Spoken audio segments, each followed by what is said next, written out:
ఇదే మా సెంటర్ మధ్యలో టీవీలు ఉన్నాయి.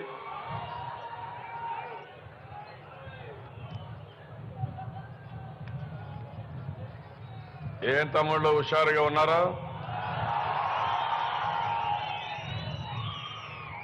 యుద్ధ రంగానికి సిద్ధంగా ఉన్నారా? యుద్ధ రంగానికి సిద్ధంగా ఉన్నామంటే గట్టిగా చప్పట్లు కొట్టి హర్షాన్ని ఆమోదాన్ని సంసిద్ధి తెలియజేయాలి.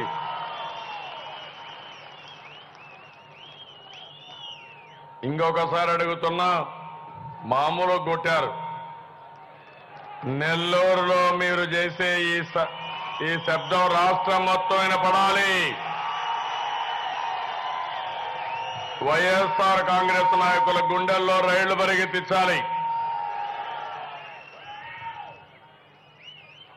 ఈరోజు మిమ్మల్ని అందరినీ చూస్తా ఉంటే ఇది 7వ మీటింగ్. నాకు మొన్ననే వెంకటేశ్వర స్వామి దర్శనం చేసుకుని అక్కడి నుంచి నేరుగా కార్యకర్తల దర్శనం చేసుకుంటూ కుటుంబ సభ్యులతో కొంత సమయం గడుపుతున్నాను.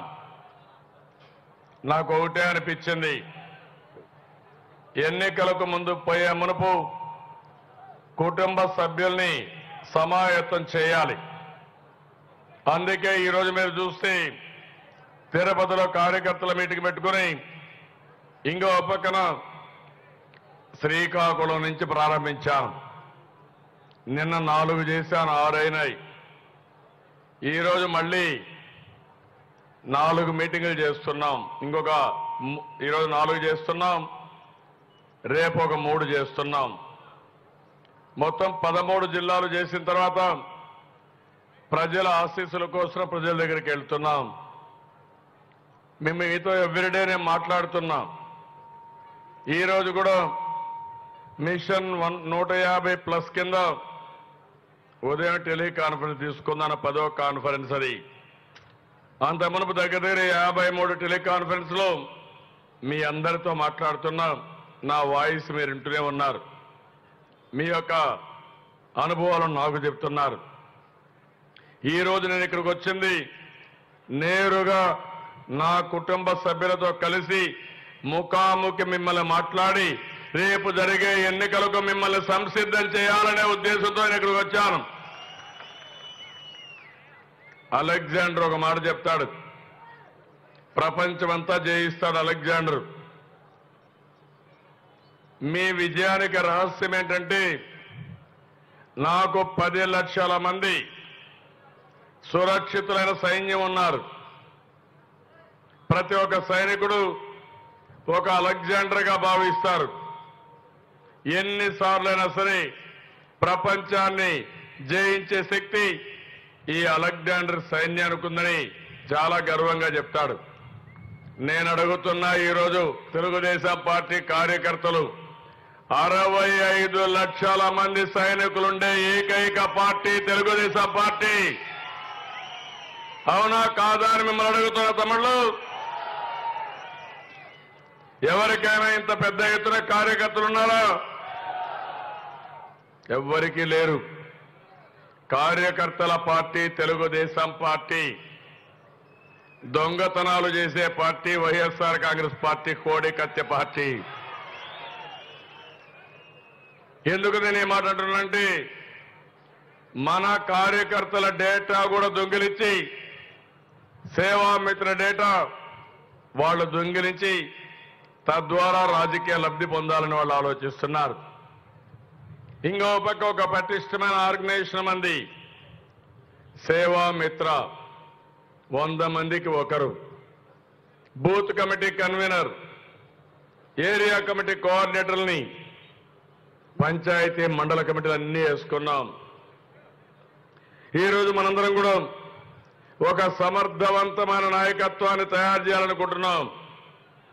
ఈరోజు మీ ఉత్సాహం చూస్తున్నాను. నేను ఎప్పుడూ మీకు రుణపడున్నా. తెలుగుదేశం పార్టీ పెట్టినప్పటి నుంచి 37 సంవత్సరాలు తెలుగుదేశం పార్టీ జెండా మోసింది ఈ కార్యకర్తలే మోశారు. భుజాలు అరిగేదాకా మోశారు. ఒకరిద్దరు నాయకులు వస్తారు, అటు ఇటు పోతున్నారు. నిన్నే మీ నియోజకవర్గంలో ఎంత అసహ్యం అంటే, ఈ నెల్లూరు జిల్లాలో ఒక మహానాయకుడు ఆయన 5 సంవత్సరాలు మనలంతా పనుల కోసం, స్వార్థం కోసం ఎన్ని విధాల ప్రతిష్ఠయాలను అందరూ కలిసి ఉంటే ఉండడానికి కూడా వీలు కాకుండా మన మధ్యలో తగరాదులు పెట్టి సీట్ ఇచ్చిన తర్వాత పారిపోయిన వ్యక్తి ఈ నాయకుడు. నేను అడుగుతున్నా, అలాంటి వ్యక్తుల్ని గెలవనిస్తా మా తమ్ముళ్ళోని మిమ్మల్ని అడుగుతున్నా. మన పార్టీకి ద్రోహం చేశాడా లేదా? ఏం తమ్ముడు ద్రోహం చేశాడా లేదా? మీకు కోపం ఉందా లేదా? రోషం ఉందా లేదా? తమ్ముళ్ళు మొత్తం గెలవనిస్తారా మీరు? గట్టిగా చప్పట్లు కొట్టి ఎట్టి పరిస్థితుల్లో గెలవమని శపథం చేయాలి. వీళ్ళ డబ్బులు ఏం చేస్తాయో నేను చూస్తాను. వీళ్ళు ఏ విధంగా అయారాం గయారాంల కింద పోతానంటే ఎప్పుడో పోయి ఉంటే నేను బాధపడేవాడిని కాదు. ఆయన లేకపోతే పార్టీ ఏమి లేకుండా లేదు. ఎన్నికల ముందు వచ్చాడు, మళ్ళా పోయాడు తప్ప ఈయన వల్ల ఒరిగింది ఏమీ లేదని మరొకసారి మీ అందరికీ తెలియజేస్తున్నా. కొన్ని వేల మంది నాయకులకి గెలిపించారు మీరు, ఎప్పుడూ గెలిపిస్తూనే ఉన్నారు. మన భుజాలెక్కి ఎన్నికల్లో గెలిచి మళ్ళా మిమ్మల్ని తన్నిపోయినా మళ్ళీ ఇంకొక నాయకుడిని పెట్టుకుని తిరుగులేని శక్తిగా తెలుగుదేశం పార్టీ తయారైందంటే అది మీ యొక్క త్యాగాల ఫలితం తప్ప ఇంకోటి కాదు. అలాంటి కార్యకర్తలు ఉన్నారు. నేను ఒకటే మీ అందరికీ హామీ ఇస్తున్నా, నేను ఎప్పుడు కూడా కార్యకర్తల మనిషిని. ఇప్పుడే కాదు, పార్టీ పెట్టినప్పటి నుంచి కార్యకర్తల త్యాగాలు తెలిసిన వ్యక్తిని. వేదిక పైన నాయకులందరూ ఉన్నాం, అందరికీ వర్తిస్తుంది. ఈ కార్యకర్తల్ని మరిచిపోతే మన మనుగడే లేదు. ఆ విషయం ఈ నాయకులందరూ కూడా గుర్తుపెట్టుకుంటామని మరొకసారి మీ అందరికీ హామీ ఇస్తున్నా. ఆ భరోసా ఇవ్వడానికే ఈ మీటింగ్ పెట్టాను. ఇన్ని సంవత్సరాలు కష్టపడిన కార్యకర్తలు ఇంకా మీ కష్టాలు పూర్తిగా తీరలేదు. అదే సమయంలో ఎన్ని విభేదాలున్నా ఎన్నికలు వస్తానే ఓటు అయిపోతారు. మాకు బాధలున్నాయి, ఇబ్బందులున్నాయి, కొంతమందికి గుర్తింపు లేదు, కొంతమందిని ఆదుకోలేకపోయాం. అయినా కూడా ఎన్నికల్లో మాత్రం నీతి దప్పని నాయకులు తెలుగుదేశం పార్టీ నాయకులు. దానికి గర్వపడుతున్నానని చెప్పి మరొకసారి మీ అందరికీ తెలియజేస్తున్నా. ఇంతమంది నాయకులుంటే నాకు ఎలాంటి అనుమానమే లేదు. ఈసారి నెల్లూరు జిల్లా 10 అసెంబ్లీ సీట్లకు 10 అసెంబ్లీ సీట్లు, 3 పార్లమెంట్లు గెలుస్తాయని చెప్పి కూడా 2 పార్లమెంట్లు గెలుస్తాయి. ఆ గెలిపించే శక్తి మనందరికీ ఉంది. ఈరోజు ఈ జిల్లా మనం చూస్తున్నాం. ఈ జిల్లాకు ఒక విశిష్టమైన చరిత్ర ఉంది. ముఖ్యమంత్రులు కానీ, మంత్రులు కానీ, గవర్నర్లు కానీ, కడాని ఇప్పుడు ఉపరాష్ట్రపతి కానీ అందరూ ఈ జిల్లా నుంచి వచ్చారు. ఇంకో పక్కన ఈ జిల్లాలో చూస్తే పొట్టి శ్రీరాములు ఈ గడ్డ మీద పుట్టి ఆంధ్ర రాష్ట్రానికి ప్రాణాలు అర్పించిన వ్యక్తి ఇక్కడి నుంచే వచ్చారు. ఇంకో పక్క బెజవాడ గోపాలరెడ్డి గారిని ఆలోచిస్తే ఆయన ఈ జిల్లా నుంచి రావడం, ముఖ్యమంత్రిగా చివరి ముఖ్యమంత్రిగా, రాష్ట్ర చివరి ముఖ్యమంత్రిగా ఉండడం, ఇలాంటి చరిత్ర చాలా ఉంది. ఇంకో పక్కన ఈ జిల్లాలో మీరు చూస్తే వరిధాన్యం మొత్తం దేశానికే కాదు ప్రపంచానికి మేలైన వరిధాన్యాన్ని అందించిన జిల్లా, మొలగొలకలు అందించిన జిల్లా మన నెల్లూరు జిల్లా అని చెప్పి కూడా నేను మీకు తెలియజేస్తున్నా. నెల్లూరు నెల్లి అంటే తమిళలో ధాన్యం అని అర్థం. ఆ విధంగా మన జిల్లాకు ఆ పేరు కూడా వచ్చింది. ఇలాంటి సందర్భంలో ఈరోజు మీరు ఒకసారి చూస్తే జిల్లాకు వర్షాలు పడకుండా నీళ్లు వచ్చే పరిస్థితి లేకుండా పోయింది. నేను దూరదృష్టితో ఆలోచించకుండా ఉండుంటే ఈ సంవత్సరం తాగడానికి కూడా నీళ్లు వచ్చేటివి కాదు. ఈరోజు మొత్తం సోమశిల కానీ, కందలేరు కానీ అన్ని రిజర్వాయర్లు ఆ రోజు పూర్తి చేసింది. మన నాయకుడు ఎన్టీ రామారావు గారి హయాంలో నా హయాంలో పూర్తి చేసిన విషయం మీరు గుర్తుపెట్టుకోవాల్సిన అవసరం ఉంది. ఇప్పుడు నేను ఒకటే ఆలోచించాను, ఈ జిల్లాకు నీళ్లు రావాలి. నీళ్లు వస్తే బంగారు పండించే రైతాంగం మీరు సిద్ధంగా ఉన్నారు. కానీ ఇటీవల కాలంలో మనం చూసినప్పుడు చాలా సమస్యలు కూడా వచ్చాయి. అందుకే నేను ఆలోచించి జిల్లాకు నీళ్లు తీసుకురావడానికి అనేక ప్రాజెక్టులకు శ్రీకారం చుట్టాం. ఈరోజు ఇక్కడ చూసినప్పుడు పూర్తయిన ప్రాజెక్టులు చూస్తే కందలూరు ఎడమ ప్రధాన కాలువ లిఫ్ట్ స్కీమ్ కానీ, సోమశిల ప్రాజెక్టు కావలి కాలువ అభివృద్ధి కానీ ఈ రెండు పూర్తి చేశాం. ఈరోజు Sangam barrage, Nellore barrage, Somasila high level canal, Somasila Swarnamukhi link canal, Pennar delta Kanpur కాలువల ఆధునీకరణ, జీకేఎన్ కాలువల విస్తరణ, నీరు చెట్టు ఇలాంటి పనులు చాలా చేస్తున్నాం. ఇంకో పక్కన ఆల్తూరుపాడు రిజర్వాయర్కి లిఫ్ట్కి పెట్టి ఆల్తూరుపాడు దగ్గర లిఫ్ట్తో నీళ్ళు ఇచ్చే పరిస్థితి తీసుకొస్తున్నాం. ఇవన్నీ చేసినప్పటికీ కూడా మనకు నీళ్లు రావాలంటే గోదావరిలో మిగులు నీళ్లున్నాయి. ఆ నీళ్లు తీసుకొస్తే తప్ప ఈ రాష్ట్రానికి వేరే మార్గం లేదు. అందుకే పోలవరం ప్రాజెక్టు కడుతున్నాం. ముమ్మరంగా పనులు అవుతున్నాయి. 68% పనులు పూర్తి చేసిన ఘనత ఈ తెలుగుదేశం పార్టీది. ఇంకో పక్క ఈరోజు మీరు చూస్తే రాబోయే జూన్ జూలై కంతా వర్షాలు వస్తాయి. గోదావరి నీళ్లు పోలవరం పూర్తి చేసి గ్రావిటీతో నీళ్లు తీసుకొస్తాం. దీనికోసం నేను ఆలోచించాను. ఒక పవిత్ర సంగమం గోదావరి కృష్ణ రెండు నదులు కలిపాం. ఈరోజు ఇంకొక పక్క ఆలోచించి గోదావరి పెన్నా నదులు కలపాలని సంకల్పానికి శ్రీకారం చుట్టాను. ఇప్పటికే పట్టిసీమ పూర్తి చేశాం. ఆ నీళ్లు కృష్ణాకు వచ్చాయి. కృష్ణా డెల్టాను ఆదుకున్నాం. అక్కడ వాడే నీళ్లు శ్రీశైలం నిలబెట్టి అక్కడి నుంచి రాయలసీమ 4 జిల్లాలకి, నెల్లూరు జిల్లా, ప్రకాశం జిల్లాకు నీళ్లు తీసుకొచ్చే పరిస్థితి శ్రీకారం చుట్టాం. ఈ సంవత్సరం 43 టీఎంసీ నీళ్లు తీసుకొచ్చాం. నీళ్లు లేని సంవత్సరంలో, కష్టాలుండే సంవత్సరంలో 43 టీఎంసీ నీళ్లు వచ్చాయంటే ఇదొక చరిత్ర అని చెప్పి కూడా నేను మీకు తెలియజేస్తున్నా. ఫేజ్ 1 కింద నాగారు సాగర్ వరకు నీళ్లు వస్తాయి. రాబోయే సంవత్సరం మళ్ళీ ఈ సంవత్సరమే నాగారు సాగర్ నుంచి శ్రీ సోమశిల వరకు స్టేజ్ 2 కింద టెండర్లు పిలుస్తాం. నేను ఒకటే మిమ్మల్ని కోరుతున్నాం, చరిత్రలో ఎప్పుడూ జరగనటువంటి సాగునీటి ప్రాజెక్టులన్నీ పూర్తి చేసి ప్రతి ఒక్క ఎకరాకు చివరి భూమికి కూడా నీళ్లు ఇచ్చే బాధ్యత నాది అని మరొకసారి మీ అందరికీ హామీ ఇస్తున్నా. నీళ్లు వచ్చిన తర్వాత అభివృద్ధి చాలా సునాయాసం. ఈ జిల్లాకు మంచి భవిష్యత్తు ఉంది. ఈరోజు మనందరం చూస్తున్నాం, ఈ జిల్లాలో మీరు చూస్తే కృష్ణపట్నం పోర్ట్ ఉంది. ఈ కృష్ణపట్నం పోర్ట్ గాని మనం బాగా చేసుకుంటే ఇక్కడ ఒక ఎస్సీజెడ్ ద్వారా, ఇండస్ట్రీ ద్వారా పెద్ద ఎత్తున ఉపాధి కల్పించే అవకాశం ఉంది.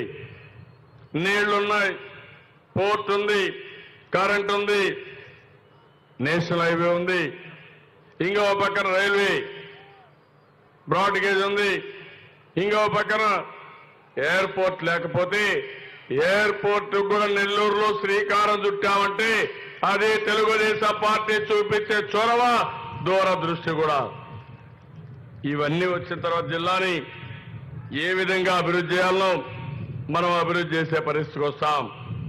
ఇప్పటికే మీరు చూశారు, గణేష ఏవైతే సోలార్ కానీ విండ్ కానీ తయారు చేసే ప్రాజెక్టుకి శ్రీకారం చుట్టాం. ఇప్పుడే పనబాక లక్ష్య గారు చెప్పిన అనుభూతి చెప్పారు. తిరుపతికి ఒక రైల్వే డివిజన్ రావాలని, దుగ్గిరాజపట్నం పోర్టు నిర్మాణం చేపట్టాలని, ఇంకో పక్కన ఏదైతే మల్లవరం మన HAL ఫ్యాక్టరీ ఉందో దాన్ని కూడా పూర్తి చేసే విధంగా కష్టపడతానని వారు చెప్పారు. వారిని మనస్ఫూర్తిగా అభినందిస్తున్నా. వారికి పూర్తిగా అండగా ఉండే బాధ్యత ముఖ్యమంత్రిగా తెలుగుదేశం పార్టీ తీసుకుంటుందని మరొకసారి వారికి హామీ ఇస్తున్నాను. తమిళలో ఇవన్నీ ఒక ఎత్తైతే ఈరోజు మీరు ఒక్కసారి ఆలోచించాలి. ఈ రాష్ట్రంలో ఓటు అడిగే హక్కుండే ఏకైక పార్టీ తెలుగుదేశం పార్టీ. 5 సంవత్సరాలు కష్టపడ్డాం. విభజన సమయంలో చాలా ఇబ్బందులు వచ్చాయి. హేతుబద్ధత లేని విభజన జరిగింది. ఆదాయం అంతా హైదరాబాద్కి వెళ్ళింది. ఆ రోజు నేనే కష్టపడ్డాను. హైదరాబాద్ లో మీరు చూశారు. రాత్రింబగళ్ళు కష్టపడి ఒక ఎయిర్పోర్ట్ కానీ, ఔటర్ రింగ్ రోడ్డు కానీ, సైబరాబాద్ కానీ, ఎడ్యుకేషన్ కానీ అన్ని మనమే తీసుకొచ్చాం. విభజన వల్ల కట్టుబట్టలతో మళ్ళీ ఇక్కడికి వచ్చాం. నేను అధైర్యపడలేదు. రాత్రింబగళ్ళు పనిచేశాను. అదే సమయంలో మన పార్టీ పాలనలో ఎవ్వరికీ ఇబ్బంది రాకూడదనే ఉద్దేశంతో అనేక సంక్షేమ కార్యక్రమాలు ప్రవేశపెట్టాం. నిన్ననే మీరు చూశారు. నేను దగ్గర 30,000 కోట్ల రూపాయలు సంక్షేమ కార్యక్రమాలు కొత్తగా ఇచ్చారంటే అది నాకు ప్రజలపై ఉండే ప్రేమ, ఈ పేదవాళ్ల పట్ల అభిమానం అని మరొకసారి తెలియజేస్తున్నా. మీరందరూ ఒక సైన్యంగా ఎన్నికల్లో ముందుకు పోతున్నారు. సైన్యం యుద్ధం చేయాలంటే మీకు ఆయుధాలు కూడా కావాలి. బ్రహ్మాండమైన ఆయుధాలు మీకు అప్పచెప్పాను. ఈరోజు మీరు చూడండి. మొన్ననే నేను పాదయాత్ర తిరిగినప్పుడు అందరూ మాటలు చెప్పారు. ఎన్నికలు అవుతానే మర్చిపోతారు. అట్లా కాకుండా నా పాదయాత్రలో ఒక మాట చెప్పాను. మీ పిల్లలు చూసుకోకపోయినా నేను పెద్ద కొడుకుగా ఉంటానని చెప్పి 200 రూపాయలు 2,000 రూపాయలు చేసిన ఘనత ఒక్క తెలుగుదేశం పార్టీది. మీరు గుర్తు చేస్తున్నారా తమ్ముళ్ళు అని మిమ్మల్ని అడుగుతున్నా. చెప్తున్నారా? మీరు ఏం చెప్తున్నారు? మీరందరూ ఒకటే చెప్పాలి. మన సైన్యంతో తోడు 1 కోటి మంది ఆడబిడ్డలు నాకు చెల్లెళ్లుగా ఉన్నారు. ఒక అన్నగా పసుపు కుంకుమ వాళ్ళకి ఇచ్చాను. 1,00,000 కోట్ల రూపాయలు సంక్షేమానికి శ్రీకారం చుట్టాను. 5 ఏళ్లలో మీరు చూస్తే 1,00,000 కోట్ల రూపాయలు పెట్టే పరిస్థితికి వచ్చాం. 18,600 కోట్ల రూపాయలు పసుపు కుంకుమ కింద ప్రతి ఒక్క మెంబర్కి 10,000 రూపాయలు ఇచ్చాం. వడ్డీ రాయితీకి 2,914 కోట్లు ఇచ్చాం. 68,830 కోట్ల రూపాయలు రుణాలు ఇప్పించాం. స్త్రీ నిధి కింద 4,500 కోట్లు ఇచ్చాం. ఇంకో పక్క ఉన్నత రుణాల కింద 850 కోట్ల రూపాయలు ఇచ్చాం. అంతా కలిసి 1,00,000 కోట్ల రూపాయలు 1 కోటి మంది మా చెల్లెమ్మలకు ఇచ్చారంటే అది ఈ ప్రభుత్వం ఉన్న దూరదృష్టి, వారిపై ఉండే అభిమానం. మీరు ఒకే విషయం చెప్పాలి. మనం పసుపు కుంకుమ ఇస్తున్నాం. ఈ జగన్మోహన్ రెడ్డి పసుపు కుంకుమ చేసే పరిస్థితిలో ఉన్నాడు. అవునా కాదా అని మిమ్మల్ని అడుగుతున్నా. నిన్న చూశారు వాళ్ళ బాబాయ్, వాళ్ళ ఇంట్లోనే హత్య జరిగింది. నేను అడుగుతున్నా, ఎందుకు ఆ హత్యను దాచిపెట్టారు? ఎందుకు మీరు ఉలిక్కిపడ్డారు? ఎందుకు దీన్ని గుండెపోటుగా చిత్రీకరించారు? మీరు సమాధానం చెప్పవలసిన బాధ్యత మీ పైన ఉందా లేదా అని మిమ్మల్ని అడుగుతున్నా. ఏం తమిళలో ప్రజలేమనుకుంటున్నారు? ఇంటిలో ఉండే దొంగలు అనుకుంటున్నారా లేదా అని మిమ్మల్ని అడుగుతున్నా. ఎంత దుర్మార్గం అండి. ఎవరైనా ఒక హత్య జరిగితే సాక్ష్యాలు తారుమారు చేయం, ఆ స్థలాన్ని ప్రొటెక్ట్ చేస్తాం, పోలీసులకు అప్పచెప్తాం. ముందే 5:30కే మనిషి పోతే 9:15 కూడా టీవీలో ప్రచారం చేశారు గుండెపోటుతో మరణించారని. అక్కడుండే ఎంపీ చెప్తాడు, గుండెపోటు చనిపోయారు, మీరేం బాధపడక్కర్లేదు, ఏం ఆలోచించక్కర్లేదు అని చెప్పి మభ్యపెట్టి ప్రపంచాన్ని నమ్మిస్తారు. చాలా దారుణమైన గాయాలు, మారణాయుధాలు ఉపయోగించే పరిస్థితికి వచ్చారు. మెదడు కూడా బయట వచ్చింది. ఇంత జరిగితే దాన్ని తప్పుడు సాక్ష్యం కింద పెట్టి ఆధారాలు కూడా చెరిపేయడానికి ఇంట్లో 2 లీటర్లు రక్తం ఉంటే ఆ రక్తాన్ని క్లీన్ చేసి బెడ్షీట్ కూడా మార్చారంటే ఎంత అహంభావం మీరు ఒక్కసారి ఆలోచించుకోవాలి. బాబాయ్ అంటే లెక్కలేదు. ఆయన హత్య జరిగిందంటే దానికి కూడా ఏ విధంగా కప్పిపుచ్చాలని ఆలోచించారు తప్ప వాస్తవాలు బయట తీసుకొచ్చి ఆ వ్యక్తుల్ని పనిష్ చేయాలనే ఆలోచన లేకపోయిందంటే ఎంత దుర్మార్గం మనం ఆలోచించాలి. నేను అడుగుతున్నా, ఇలాంటి నాయకుడి వల్ల ఈ రాష్ట్రానికి మేలు జరుగుతుందా? తమ్ముళ్ళు మీరే ఆలోచించమని కోరుతున్నా. అధికారంలో ఉంటే పరిటాల రవీందర్ని మన పార్టీ ఆఫీసులో అతి దారుణంగా చంపారు, అవునా కాదా? ఆ రోజు అన్ని జిల్లాల్లో మనం మీటింగ్ కూడా పెట్టుకున్నాం. ఈరోజు అపోజిషన్ లో ఉండి మళ్లీ వాళ్ళ బాబాయిని పొట్టన పెట్టుకునే పరిస్థితికి వచ్చారంటే ఏ విధంగా సమర్థిస్తారని అడుగుతున్నా. ఇంకో పక్క కొన్ని వందల మంది కార్యకర్తలు చంపారు. ఈ రోజు నేను ఒకటే ఆలోచించాను, హత్య రాజకీయాలు చేయడానికి వీలు లేదు. రాజకీయంగా పోరాడతాం, ఓటుతో పోరాడతాం. అవసరమైతే వైఎస్ఆర్ కాంగ్రెస్ పార్టీని చిత్తుగా ఓడించి భూస్థాపితం చేస్తారని నేను చాలా స్పష్టంగా చెప్పాను. అది ప్రజాస్వామ్య స్ఫూర్తి. కుట్రలు కుతంత్రాలు చేయడం వైఎస్ఆర్ కాంగ్రెస్ నాయకులకు అలవాటు. మీరు చూడండి, నిన్ననే ఢిల్లీలో సుప్రీంకోర్టులో పిటిషన్ వేశారు. మనకు జీవనాడైన పోలవరాన్ని నిలుపుదల చేయమని అడ్డుపడడానికి తెలంగాణ ప్రభుత్వం సుప్రీంకోర్టులో రిట్టేస్తే ఆ పార్టీతో ఈయన కలిసి పనిచేస్తాడు. ఈయనకు ఒక భయం ఉంది. ఎన్నో కేసులున్నాయి.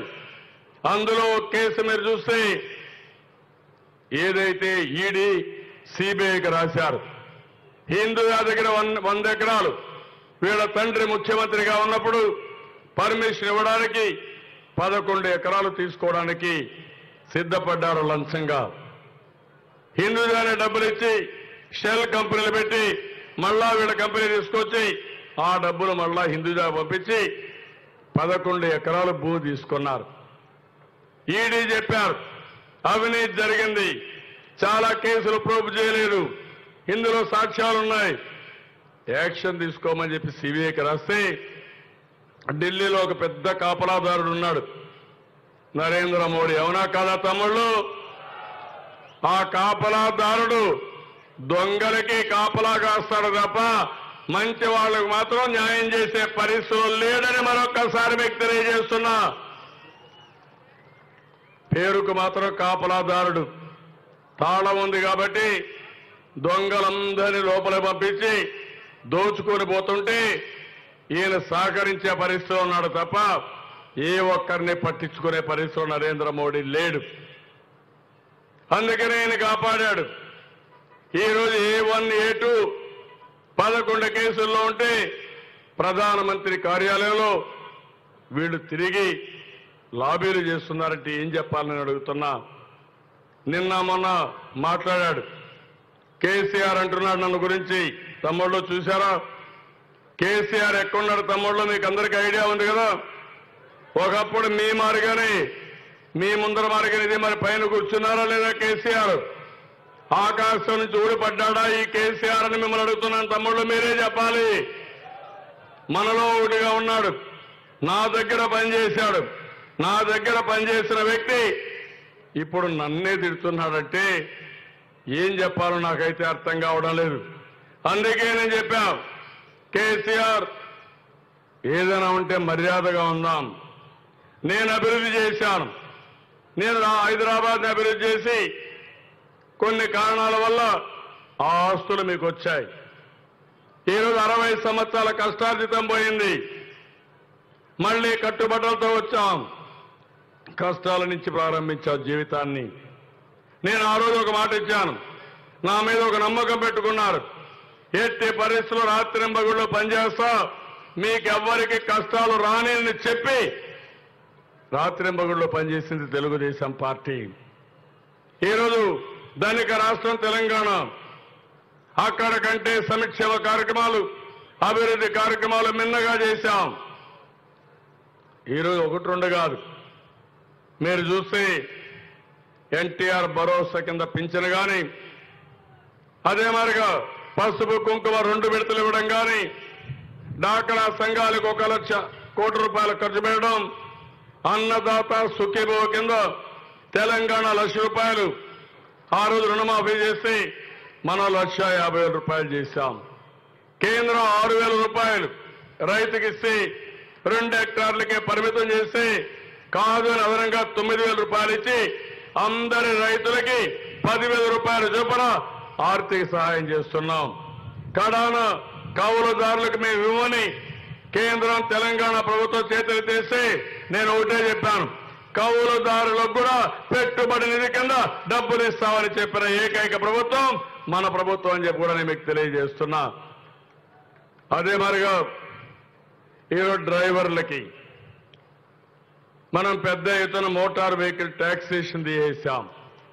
ట్రాక్టర్లు కానీ ఆటోలకు కానీ థర్డ్ పార్టీ ఇన్సూరెన్స్ మనమే కడుతున్నాం. సాధికార సంస్థ పెట్టాం. చదువుకున్న పిల్లలకి 2,000 రూపాయలు పింఛన్ ఇస్తున్నాం. తెలంగాణలో 2,000 రూపాయలు పింఛన్ లేదు. డాక్రా సంఘాలకు ఇవ్వలేదు. కడాన మీరు చూస్తే అన్నా క్యాంటీన్ పెట్టాం. ఎక్కడా ఇవ్వని విధంగా అన్నా క్యాంటీన్ పెట్టి ఒక గౌరవప్రదంగా నాణ్యమైన భోజనం పూటకి 5 రూపాయలకే ఇచ్చామంటే అది తెలుగుదేశం పార్టీ చూపించిన చొరవ. ఆ విషయం మనం గుర్తుపెట్టుకోవాల్సిన అవసరం ఉంది. మనం ఇంకో పక్క గ్రామీణ మౌలిక సదుపాయాలు అందరికీ కరెంటు బ్రహ్మాండంగా ఇస్తున్నాం. ఒకప్పుడు కరెంటు కూడా ఉండేది కాదు. ఇంకో పక్క వంట గ్యాస్ ఇచ్చాం, మరుగుదొడ్లు కట్టించాం, వీధి దీపాలు ఎల్ఈడి పెట్టాం. అదే మరి సిమెంట్ రోడ్లు దర్జాగా ప్రతి ఒక్క గ్రామంలో అన్ని వాడలకు సిమెంట్ రోడ్లు వేశాం.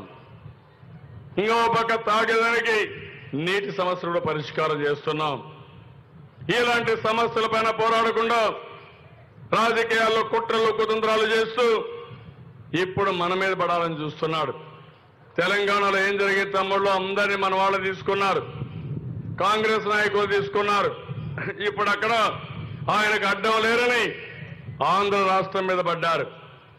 ఇక్కడ నేరుగా రాలేడు కాబట్టి, కేసులు ఉన్నాయి కాబట్టి ఇక్కడుండే జగన్మోహన్ రెడ్డి ఆయనకు బాంఛేన్ని కాళ్ళు మోకుతానని ఎప్పటికప్పుడు అందుబాటులో ఉండడానికి ఈయన్ని ఎంపిక చేసుకున్నారు. నేను అడుగుతున్నా, నేను కూడా విమర్శిస్తున్నా. నిన్న ఒక మీటింగ్ అన్నాడు నేనేదో 3,000 సార్లు ఆయన తిట్టానని. నేను ఒకటే అడుగుతున్నాను, నేను ఒకటే మీరు చేసే తప్పులు చెప్తున్నా. మీరు డబ్బులు పంపించి ఇక్కడ రాజకీయాల్లో ఇంటర్ఫీర్ కావాలనుకుంటారు, పర్వాలేదు, మీ డబ్బులు ఏమీ పనిచేయవు. ఎందుకు పోలవరం ప్రాజెక్టు వ్యతిరేకిస్తున్నారు? ఎందుకు ప్రత్యేక హోదా వ్యతిరేకిస్తున్నారు? ఎందుకు మాకు రావాల్సిన వాటా మాకివ్వలేదు? అది కూడా నేను సంపాదించిన ఆస్తిని మాకివ్వకపోతే ఎందుకు అడగకూడదు? మీరు ఒక్కసారి ఆలోచించాల్సిన అవసరం ఉంది. మనం ఈ చెప్తే ఎన్ని మాటలు తిట్టారు తమ్ముళ్ళు. ఆంధ్రలో రాక్షసులు అన్నది మీరే కదా, పేడ బిర్యానీ అన్నది మీరే కదా, కడాన మీద చూస్తే ఉలవచారు మా దగ్గర పశువులు తింటాయని చెప్పింది మీరే కదా. అంటే ఎక్కడికి పోతున్నారు? ఎంత నీచంగా మాట్లాడారు, ఎంత దారుణంగా ప్రవర్తించారు. ఈరోజు దేనికోసం మీరు సుప్రీంకోర్టుకు వెళ్ళారు? మీకేంటి సంబంధం? పోలవరం వస్తే మీకెందుకు బాధ? ఈ రాష్ట్రం బాగుపడితే ఎందుకు మీరు ఉలిక్కి పడుతున్నారని అడుగుతున్నా. ఆ విషయంలో మనకు స్పష్టత ఉండాల్సిన అవసరం ఉంది. ఆయన ఏమీ చేయలేడు, పెద్దగా అభివృద్ధి చేయలేదు. మొన్న మీరు చూశారు, ఏమీ చేయకుండా 89 సీట్లు గెలిచాడు. ఆ కాంగ్రెస్ లో గెలిచిన వాళ్ళని మనలో ఇద్దరు కలిసి ఒకరిని మళ్ళా తీసేసుకున్నాడు. ఆయన ఉద్దేశం ఏంటి? తెలంగాణలో రాజకీయ పార్టీలు లేకుండా చేసి మీరు ఆంధ్రప్రదేశ్ పైన దాడి చేయాలనుకుంటున్నారు. మీకు చెంచాగిరి చేసే వ్యక్తిని ముఖ్యమంత్రిగా పెట్టుకుని మన మీద కక్ష తీర్చుకోవాలనుకుంటున్నారు. అది నా శరీరంలో ప్రాణం ఉన్నంత వరకు ఈడ ఆటలు సాగనివ్వనని మరొకసారి హెచ్చరిస్తున్నా. నేను అడుగుతున్నాను తమ్ముళ్ళు మిమ్మల్ని అందరినీ, మనకు రోషం ఉందా లేదా అని మిమ్మల్ని అడుగుతున్నా, పౌరుషం ఉందా లేదా అని మిమ్మల్ని అడుగుతున్నా, కేసీఆర్ తిట్టాడా లేదా అని మిమ్మల్ని అడుగుతున్నా. మన దురదృష్టం మనకు తెలివి లేక కాదు, సమర్థత లేక కాదు. ఒకప్పుడు మెడ్రాస్ ప్రెసిడెన్సీలో ఉన్నాం. అక్కడి నుంచి మనం అందరం కూడా పొట్టి శ్రీరాములు గారి త్యాగంతో ఈరోజు మనందరం కూడా ఆంధ్ర రాష్ట్రం ఏర్పడింది.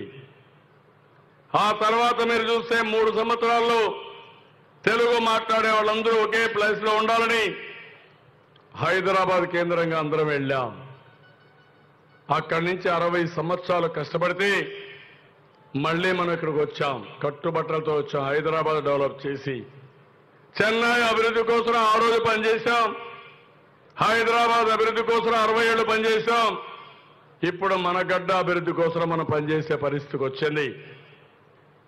మనకు రావాల్సిన వాటా, మనకు రావాల్సిన ఆస్తిలో హక్కు ఇవ్వకుండా చేశారు. విభజన చట్టం పెట్టి హామీలు ఇచ్చారు, ప్రత్యేక హోదా ఇచ్చారు. కానీ అవి కూడా ఇవ్వకుండా అడ్డుపడే పరిస్థితి వచ్చారు.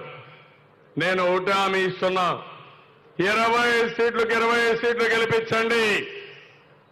ఢిల్లీలో మళ్లీ మనమే ప్రధానమంత్రి ఎవరు కావాలో నిర్ణయించే స్థాయికి మనమే ఉంటామని మరొకసారి తెలియజేస్తున్నా. అదే గాని 2-3 సీట్లు వైఎస్ఆర్ కాంగ్రెస్ పార్టీ గెలిచినా కేసీఆర్కి బి టీమ్గా ఉంటుందని. వాళ్ళు చేసేది ఏమీ ఉండదు. ఢిల్లీకి వెళ్ళి కేసీఆర్ నిన్నే మాట్లాడుతున్నాడు, నేనేదో చక్రం తిప్పుతానని. అసలు చక్రం ఉంటే కదా తిప్పడానికి. నరేంద్ర మోడీ తరపున చక్రం తిప్పుతున్నారు మీరు. నరేంద్ర మోడీ అడ్రస్ గల్లంతు కావడం ఖాయం. ఆయన ప్రధానమంత్రిగా ఉండరు, చిత్తుగా ఓడిపోతారు. దేశమంతా వ్యతిరేక గాలి వీస్తా ఉంది. ఆ విషయం మీరు గుర్తుపెట్టుకోవాలి. సైకిల్ అన్ని పార్టీలను ఏకం చేసింది తమ్ముళ్ళు. ఢిల్లీలో కూడా ఆ శక్తి సైకిల్కు ఉంది. నేను ఎందుకు వెళ్ళాను ఢిల్లీకి? ఒకే పని మీద వెళ్ళాను. అది ఏంటంటే, మనకు అన్యాయం చేసిన నరేంద్ర మోడీ మళ్లీ గెలవడానికి వీలు లేదు అని నేను ఢిల్లీకి వెళ్ళి న్యాయం కోసం పోరాడాను. అవిశ్వాస తీర్మానం పెట్టాం. అన్ని పార్టీలను ఐకమత్యం చేశాం. రాజ్యసభలో ముక్త కంఠంతో ఆంధ్రప్రదేశ్కి అన్యాయం జరిగిందని అందరూ ఒప్పుకొని సహకరించమని డిమాండ్ చేశారు. అయినా చేయలేదు. అదే సమయంలో ఈరోజు దేశంలో మనం ధర్మ పోరాటం చేస్తే బీజేపీ తప్ప అన్ని పార్టీలు సంఘీభావాన్ని తెలియజేశాయంటే అది మనం కూడగట్టిన సపోర్ట్ కూడా. ఇలాంటి పరిస్థితుల్లో ఈరోజు మనం ఒకసారి ఆలోచించినప్పుడు వైఎస్ఆర్ కాంగ్రెస్ పార్టీ చేసిన పని, నరేంద్ర మోడీని చూస్తే భయం, పిరికితనం, ఢిల్లీ కూడా పోరు, పారిపోయారు, అసెంబ్లీకి రారు, జీతాలు మాత్రం తీసుకుంటారు. ఇది ఎక్కడ న్యాయమో మీరే ఆలోచించాల్సిన అవసరం ఉంది. అందుకని ఈ రోజు జరిగే ఎన్నికలు చాలా ముఖ్యమైన ఎన్నికలు మనందరికీ. కేంద్రం మనకు సహకరించకపోయినా దగ్గర 1 లక్ష కోట్ల రూపాయలు హైదరాబాద్ లో మనకు రావాల్సిన వాటా ఇవ్వకపోయినా కష్టపడ్డాం, నిలదొక్కుంటున్నాం. కానీ ఆత్మగౌరవాన్ని కించపరిచే విధంగా ఈరోజు కేసీఆర్ మాట్లాడుతున్నాడు. అవసరమైతే మా హక్కుల కోసం పోరాడతాం, న్యాయం జరిగే వరకు ఉంటాం. కానీ మమ్మల్ని కించపరిస్తే మాత్రం ఖబర్దార్ జాగ్రత్తగా ఉండండి, వదిలిపెట్టమని మరొకసారి ఈ నెల్లూరు సభ ద్వారా హెచ్చరిస్తున్నాను. ఈ నెల్లూరులో ఉండే మిమ్మల్ని అందరినీ కూడా ఒకటే మిమ్మల్ని అందరినీ కోరుతున్నాం.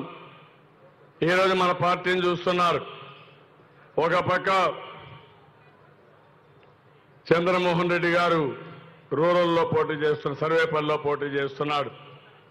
ఇంకో పక్క నారాయణ గారు మొత్తం ఇక్కడ బాగా డెవలప్ చేశారు. టౌన్ అంతా బాగా డెవలప్ చేసి పంచాయతీ మినిస్టర్గా ఉండి ఆయన టౌన్లో నిలబడుతున్నాడు. ఇంకో పక్క అజీజ్ మేయర్గా ఉండి ఆయన మైనారిటీ నాయకుడిగా ఉంటే ఆయన్ని ఈరోజు రూరల్లో నిలబెట్టాం. ఇంకో పక్కన మస్తాన్ రావు గారు, నీతి నిజాయితీ ఉండే వ్యక్తి మస్తాన్ రావు గారు, అవునా కాదా? పనులు చేయించుకొని పారిపోయిన వ్యక్తి. ఏం తమ్ముళ్ళు, ఊసర వెళ్లి రాజకీయాలు చేసే వ్యక్తి, నికారసైన వ్యక్తి మస్తాన్ రావు గారు. మొన్న చూశారు మీరు, ఆయన నేనేదో కేంద్రం పైన పోరాడితే మస్తాన్ రావు గారి పైన ఇన్కమ్ ట్యాక్స్ దాడులు చేశారు.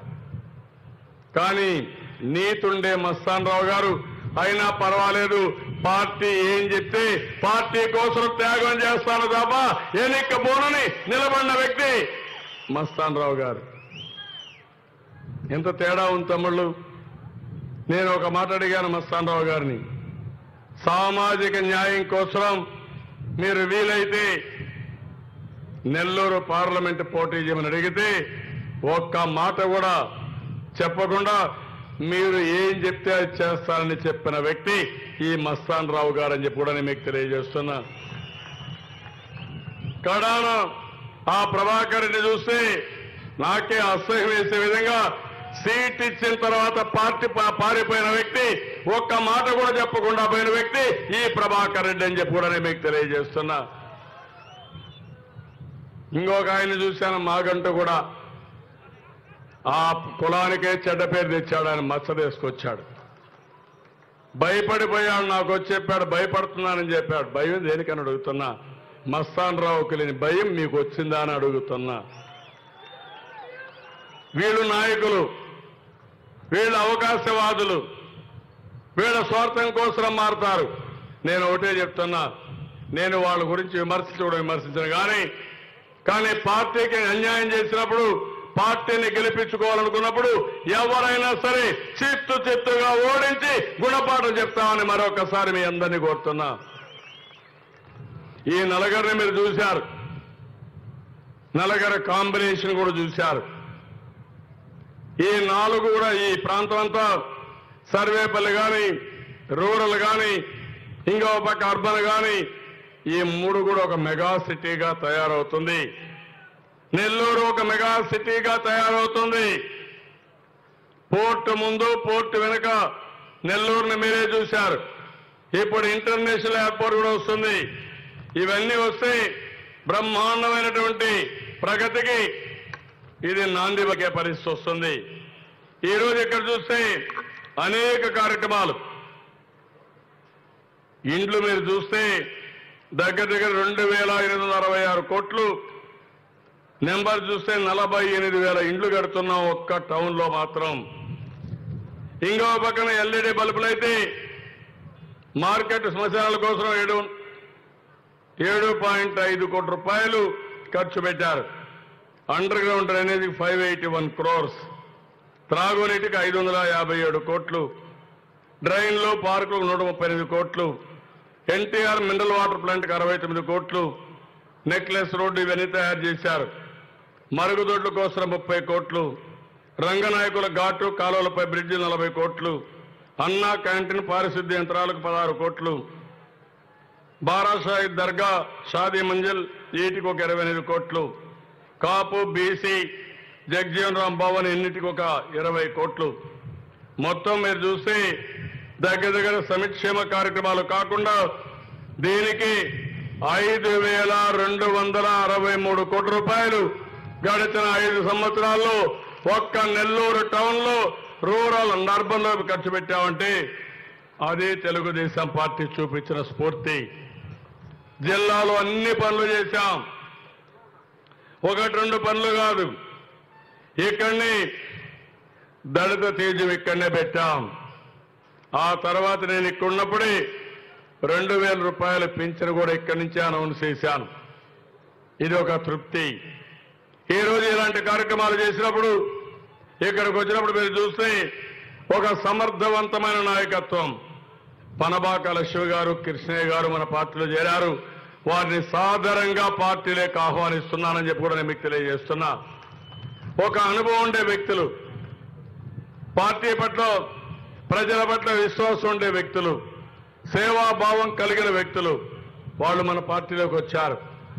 నేను వాళ్ళని ఆహ్వానిస్తున్నా. పనబాక లక్ష్మి గారిని తిరుపతి ఎంపీగా పెట్టాలని నిర్ణయం కూడా చేశామని చెప్పి నేను మీకు తెలియజేస్తున్నా. కృష్ణయ్యను కూడా మనం ఉపయోగించుకుంటాం. వారు కూడా పార్టీకి సేవ చేయడానికి సిద్ధంగా ఉన్నాం. పార్టీలో స్థానం కల్పించి వారి సేవలు కూడా పార్టీకి ఉపయోగించుకుంటానని మీ అందరి ద్వారా వారికి విజ్ఞప్తి చేస్తున్నాను. ఈరోజు కాటంరెడ్డి విష్ణువర్ధన్ రెడ్డి మీకు అందరూ తెలిసి కావలిలో, ఇటు మస్తాన్ రావు గారు, రెండోది విష్ణువర్ధన్ రెడ్డి గారు, ఈ ఇద్దరు కలిస్తే కావలి అభివృద్ధి అవుతుంది. అవతల వ్యక్తి గురించి నేను చెప్పక్కర్లేదు, ఎలాంటి వ్యక్తో మీరే చూస్తున్నారు. ఈ కాంబినేషన్ లో బ్రహ్మాండంగా ముందుకు పోతాం.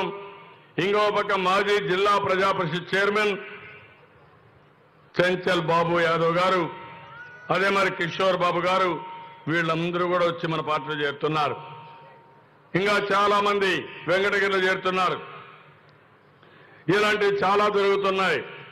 ఈరోజు జిల్లాలో మనం సామాజిక న్యాయం కోసం అన్ని ప్రాంతాలకు వెళ్ళాం. ఈరోజు మస్తాన్ రావు గారు ఉన్నారంటే ఆయన పెట్టామంటే ఒక సామాజిక న్యాయం చేయాలి, వెనుకబడిన వర్గాలకు ప్రాధాన్యత ఇవ్వాలని చెప్పి పెట్టాం. అదే సమయంలో మాదికలకు కూడా ఒక ఆలోచన ఉంది. మాకు న్యాయం జరగలేదు, చిన్న కొరత ఉంది. నేను ఒకటే వాళ్ళందరూ విజ్ఞప్తి చేస్తున్నా, తప్పకుండా మీకు న్యాయం చేసే బాధ్యత, రాజకీయంగా చట్టసభల్లో తీసుకునే బాధ్యత నేను తీసుకుంటానని మాదిలకు కూడా హామీ ఇస్తున్నా. యానాదులు కూడా ఉన్నారు.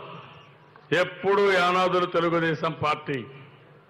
నేను వాళ్ళకు కూడా విజ్ఞప్తి చేస్తున్నా, మిమ్మల్ని ఆర్థికంగా, రాజకీయంగా, సామాజికంగా పైకి తీసుకొచ్చే బాధ్యత తెలుగుదేశం పార్టీ తీసుకుంటాం.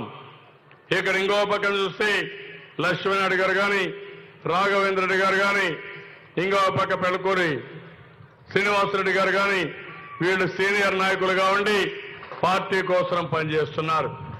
వాళ్ళందరికీ కూడా సముచితమైన న్యాయం కల్పిస్తాను.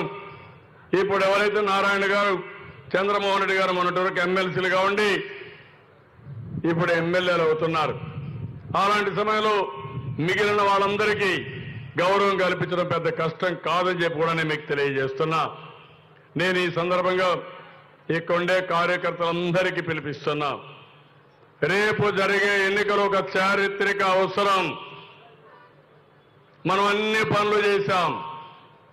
ఒక మాటలో చెప్పాలంటే నేను కానీ, వేదిక పైనుండే మిత్రులు కానీ, మీరు కానీ రాత్రింబగుళ్ళు పనిచేశాం.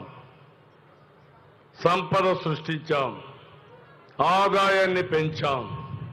మళ్ళీ పేదవాళ్ళకు ఆ ఆదాయాన్ని తీసిపోయి వాళ్ళ జీవన ప్రమాణాలు పెంచుతున్నాం. కడాన జగ్జీవన్ రామ్ జ్యోతి కింద ఈరోజు మీరు చూస్తే 100 యూనిట్లు కరెంటు ఉచితంగా షెడ్యూల్ కులాలకి, షెడ్యూల్ తెగలకి ఇచ్చాం. పెళ్లి కానుకలు ఇచ్చాం. విదేశ విద్యకు సహాయం చేశాం. మీరు ఒకటి కాదు, ఎవరైనా గర్భిణీ స్త్రీ గర్భం దాల్చినప్పటి నుంచి ఎవరైనా చనిపోతే గౌరవప్రదంగా వీడుకోలు ఇవ్వడానికి ఏమేం చేయాలో అన్ని పనులు మనం చేశాం. ఇంకా మనం చేస్తాం. ఈ రాష్ట్రం అభివృద్ధి కావాలంటే, ఈ రాష్ట్రాన్ని అభివృద్ధి చేసే శక్తి, సామర్థ్యం ఒక్క తెలుగుదేశం పార్టీకి తప్ప వేరే పార్టీకి లేదని మీ అందరికీ విజ్ఞప్తి చేస్తున్నా. అందుకే మా తమ్ముళ్ళని అడుగుతున్నాను, మీరు గ్రామాల్లో ఉన్నారు, సేవా మిత్రులు కూడా వచ్చారు, ప్రజలతో నిత్యం అనుసంధానం చేసుకుంటున్నారు. నేను అడిగే ఒకటే క్వశ్చన్ అడుగుతున్నాను. ఈరోజు మీరందరూ కొంతమంది బషీర్ ఆయన కూడా ఈరోజు పార్టీలో చేరారు. ఏఆర్డీ ఆర్గనైజేషన్ ద్వారా కన్నబాబు లాంటి వ్యక్తులు కొంతమంది పార్టీ కోసం నిత్యం పనిచేశారు. ఇలాంటివన్నీ ఉన్నాయి. నేను అందరినీ దృష్టిలో పెట్టుకుంటున్నాను. ముందు మారిగా రికమెండేషన్లు ఉండవు. ఈసారి పని చేసిన వాళ్ళకి న్యాయం చేసే బాధ్యత కుటుంబ పెద్దగా నేను తీసుకుంటున్నాను. మీలో కూడా మిమ్మల్ని కోరుతున్నాం. తమ్ముళ్ళు అన్ని పనులు చేశామని మీరు ఒప్పుకుంటున్నారా? ప్రజలు ఆనందంగా ఉన్నారని ఒప్పుకుంటున్నారా? న్యాయం చేశామని ఒప్పుకుంటున్నారా? గెలుస్తామని నమ్మకంతో మీరు ఉన్నారా లేదా అని మిమ్మల్ని అడుగుతున్నా. గట్టిగా చప్పట్లు కూడా చెప్పండి. 10 నియోజకవర్గాలు గెలవాలి, 2 పార్లమెంట్లు గెలవాలి. గెలిపిస్తున్నారా లేదా? రెండోది మెజారిటీ రావాలి. ఎమ్మెల్యేలకు పోటీ పెడుతున్నా, ఎంపీలకు కూడా పోటీ పెడుతున్నా. 2014లో ఎన్ని ఓట్లు మనకు వచ్చాయి? మనం చేసిన పనులకి ఎన్ని ఓట్లు అదనంగా తెచ్చారో పోటీ పెడుతున్నా. పోటీలో ఎవరైతే విజేతలు అవుతారో వారికి నేను గౌరవిస్తా, పనులు చేస్తా, పక్కన చేర్చుకుంటా. ఎవరైనా సరే పని చేయకుండా దొంగాటాడి రేపు అందరికంటే ముందు అమరావతికి వస్తే వాళ్లకు నమస్కారం పెడతాను తప్ప వాళ్ళని ప్రోత్సహించాలని మరొకసారి తెలియజేస్తున్నా. అవునా కాదా? పని చేసిన వాళ్ళకు గుర్తింపు ఇవ్వాలన్నా అవునా కాదా? ఆ పనికి నేను శ్రీకారం చుడతా. నేను మిమ్మల్ని కోరేది ఒకటి, ప్రతి ఒక్క బూత్ లో మెజార్టీ రావాలి, ఏరియాలో మెజార్టీ రావాలి, అసెంబ్లీలో మెజార్టీ రావాలి. రాష్ట్రం మొత్తం ఒక పెద్ద ఎత్తున తెలుగుదేశం పార్టీ గాలి వీస్తా ఉంది. ఎవరైనా అడ్డుపడితే కొట్టుకొని పోతారు తప్ప ఎవరు మిగలరు. అది మీరు గుర్తుపెట్టుకోవాలి. మామూలు గాలి కాదు, సుడి గాలి, సైకిల్ గాలి. సైకిల్ స్పీడ్ పెరుగుతుంది, ఇంకా పెద్దాం. బుల్లెట్ లాగా సైకిల్ దూసుకుపోతుంది తప్ప వెనక తిరిగి చూసే సమస్య లేదు. ఈరోజు అభ్యర్థుల ఎంపీ కూడా ఆచి చూసి చేశాను. నేను ఆ విషయం కూడా చెప్తున్నా ప్రజలకి, మీకు కూడా చెప్తున్నా. నేను 6-7 నెలలుగా ఎప్పటి నుంచో నాయకులకి అందరికీ చెప్పాను, మీరు కూడా ప్రజలకు సన్నిహితంగా ఉండండి, కార్యకర్తలకు అండగా ఉండండి అని చాలాసార్లు చెప్పి వాళ్ళను కూడా సమాయత్తం చేశాను. ఇప్పుడు కూడా మళ్ళీ నేను చేసిన ఎక్సర్సైజ్ మీరు చూస్తే 3 సార్లు 4 సార్లు ఎమ్మెల్యేల పైన, ఇన్ఛార్జెస్ పైన ప్రజాభిప్రాయం, కార్యకర్తల అభిప్రాయం తీసుకున్నాను. సర్వేలు చేశాను, ఐవీఆర్ఎస్ తీసుకున్నాను, అన్నీ కూడా బేరే చేశాను. రాత్రింబగుళ్ళు మీ అందరితో మాట్లాడాను. ఓసారి 3-4 గంటల వరకు కూడా మాట్లాడాను.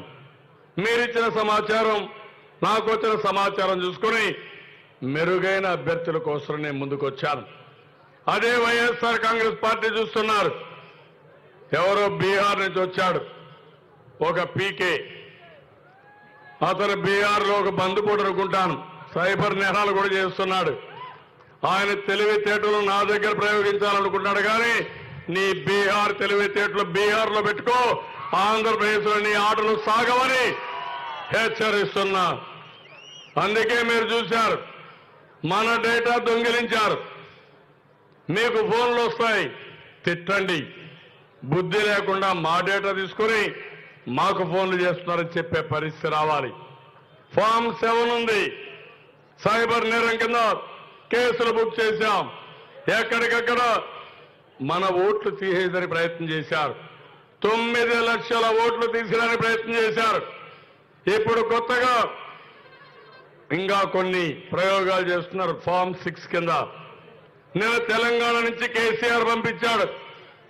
ఇక్కడ జగన్మోహన్ రెడ్డికి మనుషులు లేరు కాబట్టి తెలంగాణ ప్రభుత్వంలో టెంపరీగా పనిచేసే అధికారులు మన ఆంధ్రప్రదేశ్కి వచ్చి అడ్డంగా పోలీసులు దొరికే పరిస్థితి వచ్చారు. మీరా నాయకులు నేను అడుగుతున్నా, ఎందుకు ఈ ముసుగులో గుద్దులాటని అడుగుతున్నా. ధైర్యం అంటే కేసీఆర్ గారు మీరు మాట్లాడుతున్నా నన్ను ఓడిస్తారని రండి, మీకు ధైర్యం ఉంటే ముగ్గురు గెలవండి, ముగ్గురు మోడీలు గెలవండి, తేల్చుకుందామని మరొకసారి హెచ్చరిస్తున్నా.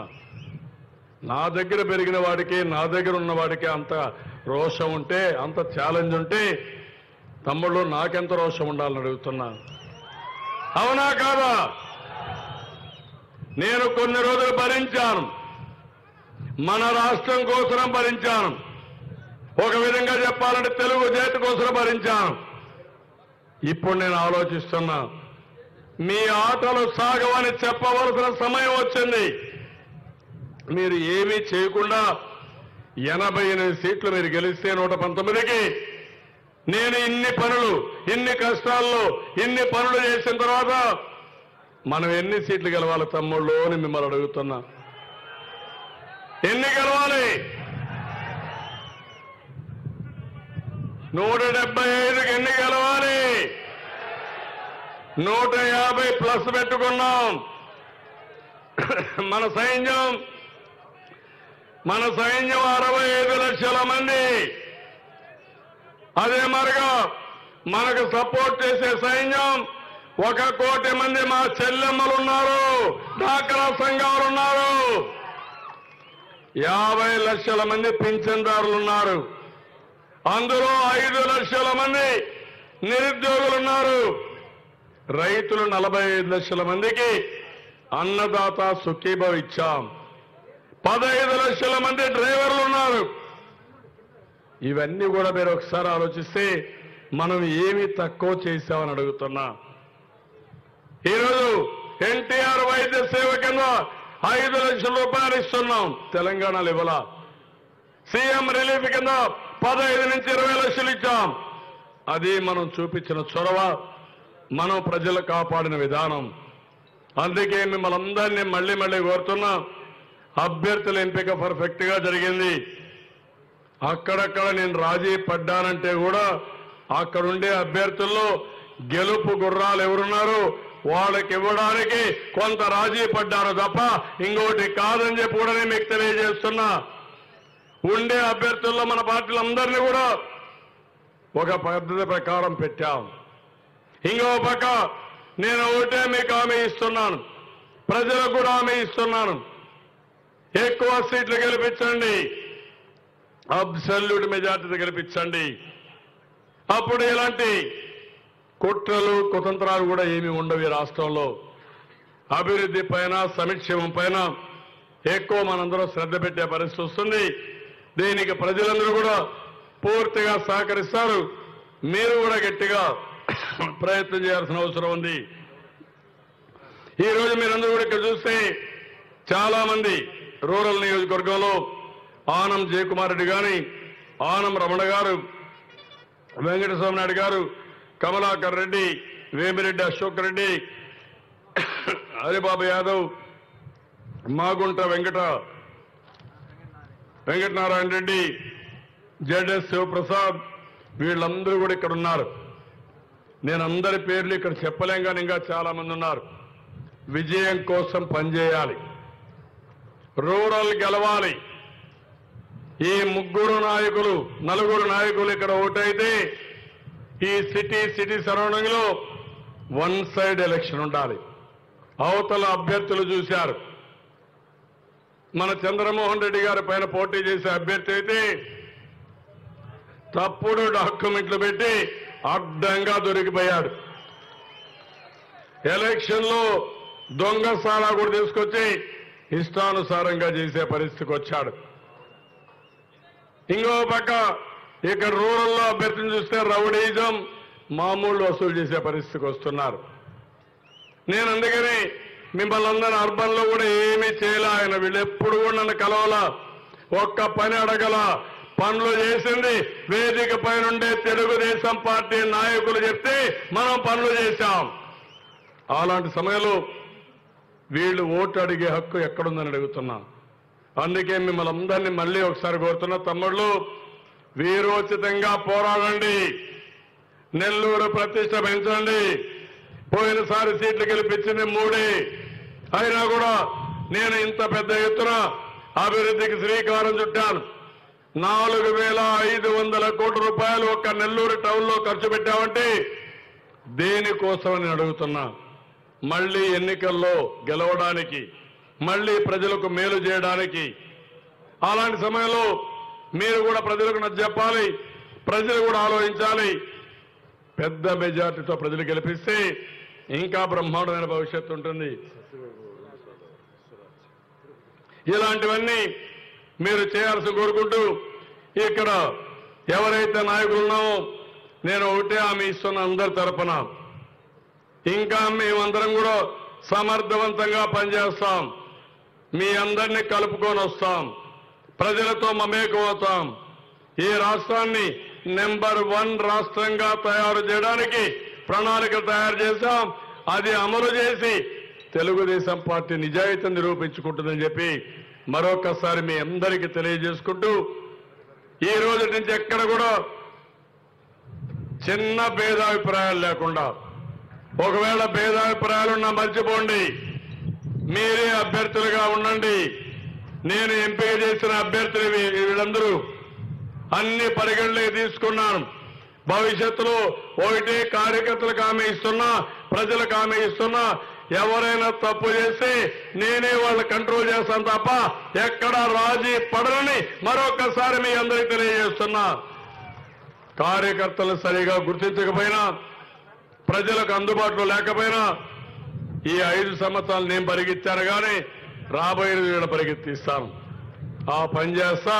అందుకనే మీరందరూ కూడా ఇప్పటికి కూడా చేశారు. ఇంకా చేయాల్సిన చాలా ఉంది. జిల్లాలో మనం గెలిచింది 3 సీట్లు గెలిచాం. ఈసారి 10కి 10 గెలిచి మళ్ళీ సమర్థవంతంగా పనిచేసి జిల్లాను ముందు తీసుకుపోవాలని తెలియజేసుకుంటూ, ఇప్పుడే సత్యవేడు నియోజకవర్గం నుంచి స్వరాజ్ గారు మన పార్టీలో మాజీ ఎమ్మెల్యే చేరుతున్నారు.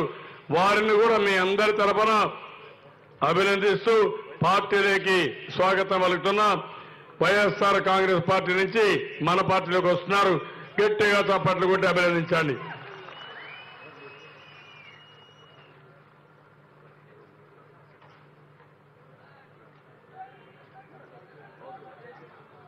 ఇప్పుడు తమ్ముళ్ళు, మీ ఓటు ఎవరికంటే సైకిల్ గుర్తుగానే ఇప్పటి నుంచే మీరు ట్రైనింగ్ కావాలి. గొంతులు కూడా బాగా పెగలాలి, గట్టిగా చెప్పాలి. తమ్ముళ్ళు మీ ఓటు.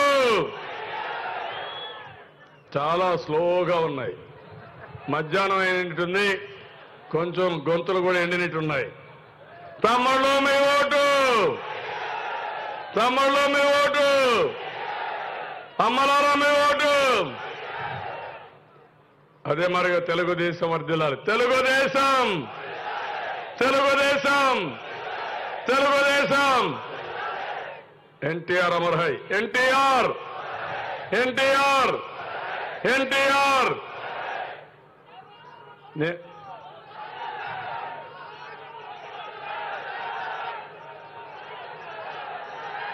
ఓకే అమ్మా, గుడ్. చాలా హుషారుగా ఉన్నారు. నాకు ఏమాత్రం అనుమానం లేదు. నెల్లూరులో ఉధృతంగా తెలుగుదేశం పార్టీ గాలి వీస్తా ఉంది. అన్ని సీట్లు గెలుస్తాం. గెలిపించేదానికి మీరందరూ సారథులుగా పనిచేయాలని మరొక్కసారి కోరుకుంటూ అందరికీ నమస్కారాలు. జై హింద్, జై తెలుగుదేశం.